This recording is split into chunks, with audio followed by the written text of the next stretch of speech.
Hello, কেমন আছেন সবাই? আজকে আপনাদের জন্য একটি নিরামিষ রেসিপি নিয়ে এসেছি। আর সেটা হচ্ছে পনিরের মালাইকারি। তো এর জন্য আমি এখানে কিছু গোটা মসলা নিয়েছি।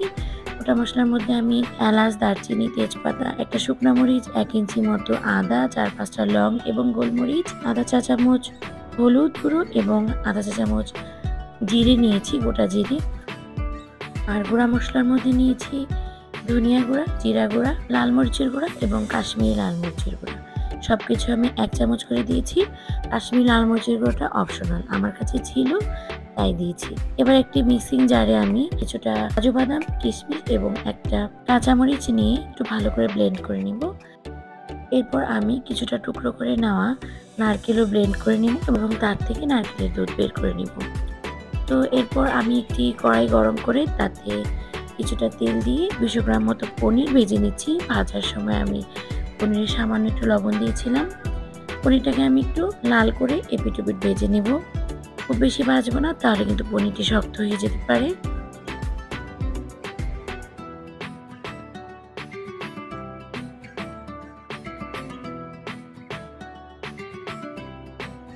ভাজা হয়ে গিয়েছে, আমি এখন পনিরগুলো তুলে নিব।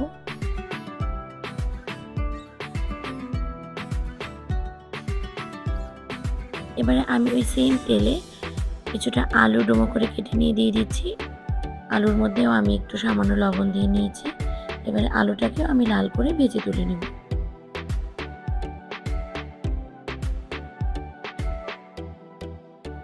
এবারে ওই অবশিষ্ট তেলের মধ্যে আমি ১ টেবিল চামচ তেল দিয়ে তাতে ওই গোটা মশলাগুলো রেখেছিলাম, ওগুলো খুব ভালো করে ফোড়ন দিয়ে নিচ্ছি।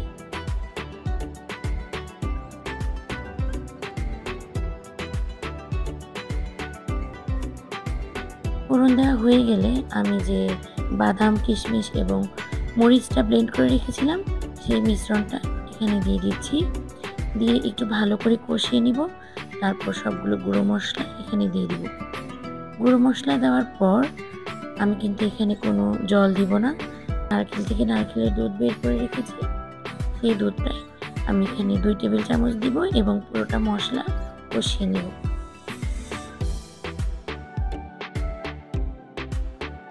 মশলাটা কষানো হয়ে গেলে আমি বেছে রাখা পনির এবং আলুটা দিয়ে দিচ্ছি। সবগুলো মশলার সাথে এগুলোকেও এখন একটু মিশিয়ে নিব। তারপর পুরোটা নারকেলের দুধ দিয়ে দিচ্ছি। নারকেলের দুধটা একটু কম ছিল, এর জন্য আমি এখানে গরুর দুধও দিয়ে দিচ্ছি।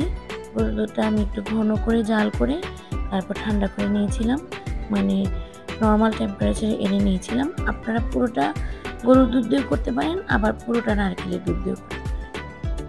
এবার ৫ মিনিটের জন্য ঢেকে রান্না করব।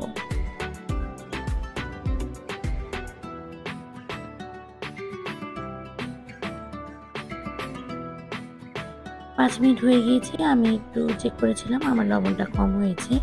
তো আমি একটু লবণ দিয়ে দিচ্ছি।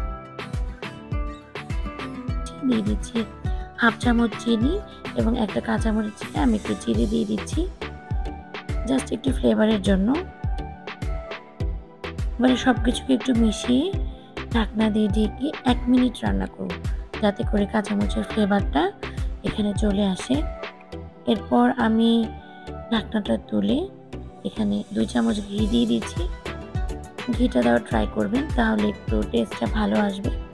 এবারে আবার ৩০ সেকেন্ড ঢেকে দিব, ঘিয়ের ফ্লেভারটা সম্পূর্ণ রান্নার মধ্যে ছড়িয়ে যাওয়ার জন্য। তো আলুটা আমি এখন চেক করে নিচ্ছি আলুটা সেদ্ধ হয়েছে কিনা। তো আলুটাও খুব ভালোভাবে সেদ্ধ হয়ে গিয়েছে। আমি এখন খাবারটা একটা বাটিতে তুলে আপনাদেরকে দেখাচ্ছি। এই যে দেখেন, এতে কিন্তু ভীষণ মজার হয়েছিল। যারা যারা খেয়েছে সবাই খুব প্রশংসা করেছে। আপনারা এভাবে পনিরের মালাইকারি কিন্তু ট্রাই করবেন, এবং যদি ট্রাই করে থাকেন আমার সাথে অবশ্যই শেয়ার করবেন। আর আপনাদের আজকের এই রেসিপিটা কেমন লাগলো কমেন্ট করে অবশ্যই জানাবেন। দেখা হবে নতুন কোনো ভিডিও নিয়ে। সে পর্যন্ত আপনারা সবাই ভালো থাকবেন। ধন্যবাদ সবাইকে।